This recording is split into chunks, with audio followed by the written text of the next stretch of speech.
Hey everybody, welcome to Slash Bash, where today I am bringing you another Choosing Beggar Reddit video. Thanks again to all my subscribers and supporters for helping Slash Bash grow. We have almost reached 1,000 subscribers, which is awesome.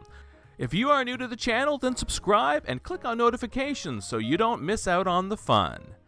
In our first story, we see that selling homemade masks brings out a variety of choosing beggars. Let's jump right in. If you look at any post selling masks on Facebook, you'll find a ton of people complaining about the price, with several people feeling it is immoral to sell masks because people need them. Yet somehow grocery stores are fine. They don't seem to accept that it takes resources to make them. I thought I'd avoid this and sell my masks for charity. Asked people to pay the charity directly so that I would not be accepting the money. But nope, the Choosing Beggars still came out. I had people demanding to see what fabrics I had so they could choose.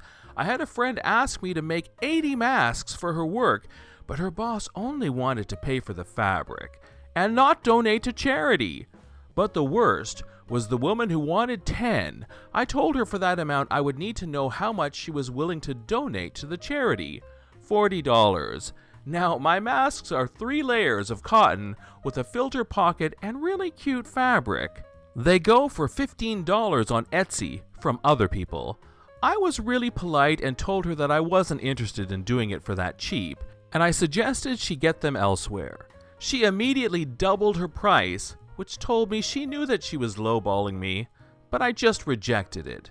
Fast forward a week, and I had extra masks that I listed on my Facebook page.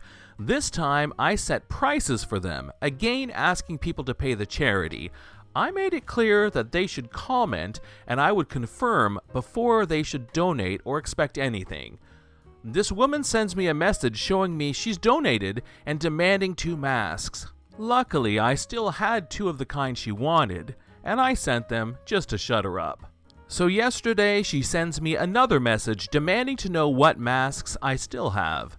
At the time, I was at an emergency vet with my cat and told her that. I did say that I would let her know when I got home, but I discovered my cat's going to need surgery and was very tired. Then today, I had a number of issues with my foster kittens. One died, which I posted about on Facebook. This woman messages me again wanting to know what masks I had. I sent her a message back letting her know that due to the circumstances, I didn't have the energy or the time to send out masks, and when I did, I would post it on Facebook. Then I decided to block her, because I don't need this crap. I'm not making any money off of this. I am fortunate enough to be working plus volunteering. If she wants to buy a mask, she can go to buy one from the people who are selling. It's important to support them too, because they likely don't have jobs and are trying to find a way to support themselves. This mask thing confuses me just as much as the toilet paper thing did. Why is it that for some people, if the supply of something runs out, then they automatically think that whatever is left has to be given away for free? Story 2 gives us a choosing beggar who doesn't like brown bread. Really, you've got to do better than brown bread. So during all this corona stuff, my boss has decided to set up a table of free groceries and toiletries. There's formula for babies, toilet paper, bleach, fresh veggies, and fruits daily, breads, craft dinner, and other non-perishables. He's doing this out of the kindness of his own heart and pocket. Every day the table is restocked with new stuff. For extra context, we are a pet store, small and local. The table is nothing too fancy or big, but everything is completely free. You don't need to have a pet or buy anything to access the table. If you need it, grab it. So one day, this gentleman came in. He was older and used a cane. Not important, just creating the scene.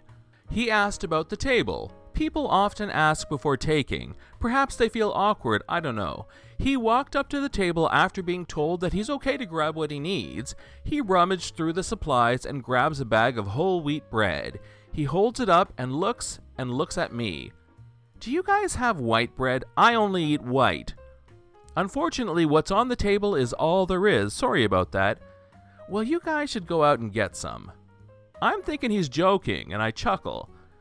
Well, there's no need to be rude like that. I just wanted white bread. I really think you guys should go get white bread. Well, unfortunately, I'm unable to do that. I need to help customers. Who cares? There's no white bread. You guys should always have white bread. I don't like brown bread. I'm really sorry, sir. My boss needs two of us to be up front at all times. I can't get white bread even if I wanted to. Choosing Beggar growls, grabs the bread, and storms out of the store. I turned to my coworker, who was just as disbelieving as I was. We both laughed a bit before another, nicer customer came in. Kudos to the OP and their coworker for finding the humor in this situation. Story 3 shows us a choosing beggar who isn't so down on his luck that he will accept just any free pizza. I live in Cardiff and work as a manager in a pizza place. We are still open for deliveries. I believe we shouldn't though. We have a note on the front door that instructs Deliveroo and Uber Eats drivers to come to the back door to pick up the order. Today, as I was in the office going through some paperwork, I noticed on the cameras that someone was standing at the back door, even though we had no live orders at the moment. I was playing with the idea of a smoke break anyway, so I decided to give myself said smoke break and also at the same time check on the mysterious man. I went to the back door, opened it, and there was a homeless man in his late 30s or early 40s. He wasn't smelly or dirty, and when he saw my uniform, he asked me for any spare food that we might have in the store. I told him I would check on it once I'd finished my cigarette. Even though he didn't ask for it, I offered him a cigarette, which he accepted, so we smoked and chatted a bit. He genuinely seemed like a normal guy who got unlucky. After the smoke, I went inside and checked on any excess food, which would have been thrown out anyway. There was a medium margarita, not oven hot, but was only standing for about 30 to 40 minutes in its box, so it was still nicely warm. I grabbed the pizza and a bottle of water and made my way to the back door. I gave him the items, he opened the box, checked it, closes it, looks at me and says, "Man, couldn't you make it a large with some toppings like ham or bacon?"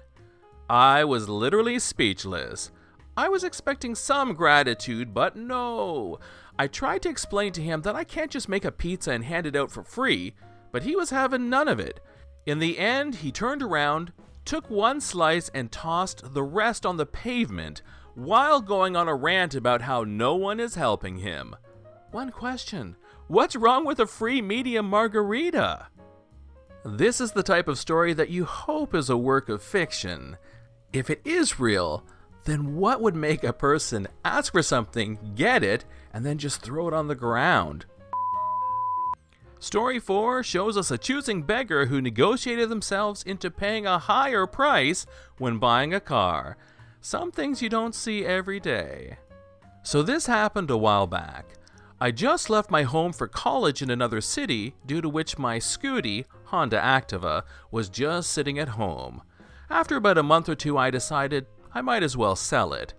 I posted an ad, and although the vehicle was only worth 22,000 rupees, I put the price at 30,000 so that I would have some room to negotiate. One day, I got a call from a guy who wanted to buy it for his wife.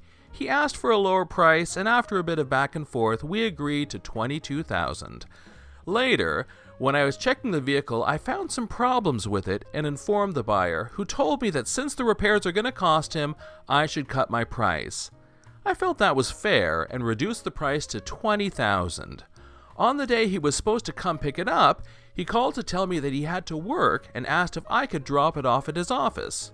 I agreed, even though the drop location was around 10 miles away, which is a lot in my small city. When I got there, he wanted to have a mechanic check the car. After looking it over, the mechanic found the same problems I had mentioned.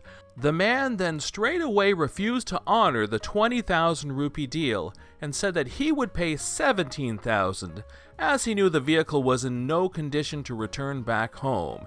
If he gave it to the mechanic, it would take at least 3 to 4 days to be repaired, as it was Diwali, Indian festival. But now I was pissed, and so I called the butthole's bluff. I told him I would not sell it to him at all, and gave it to the mechanic to repair. The man's face turned pale.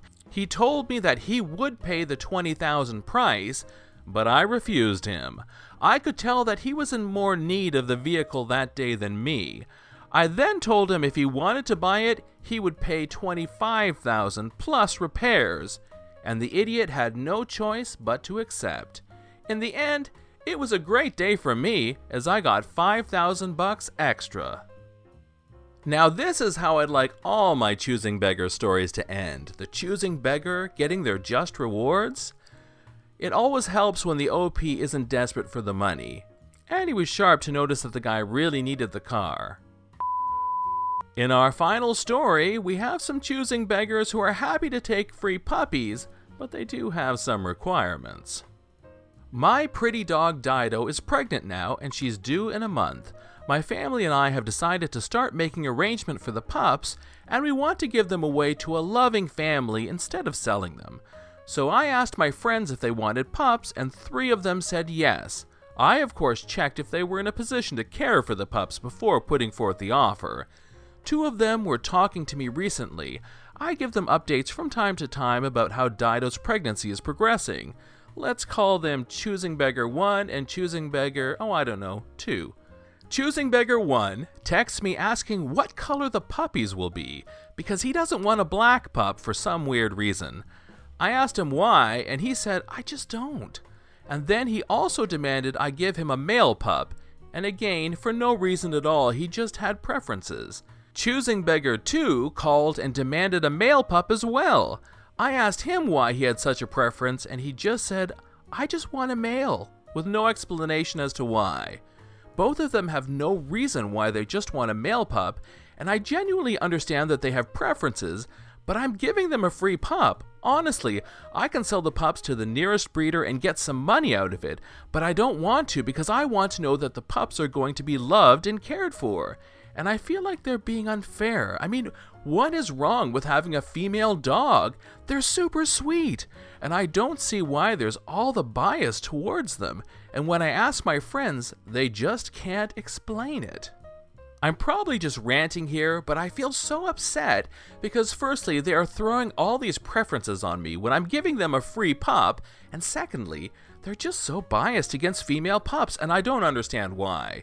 I don't even know what to say to them now, and when I told my family, they were super upset and said, don't give them pups. After asking them, I don't know what to do. This has been John from Slash Bash. Thanks for watching.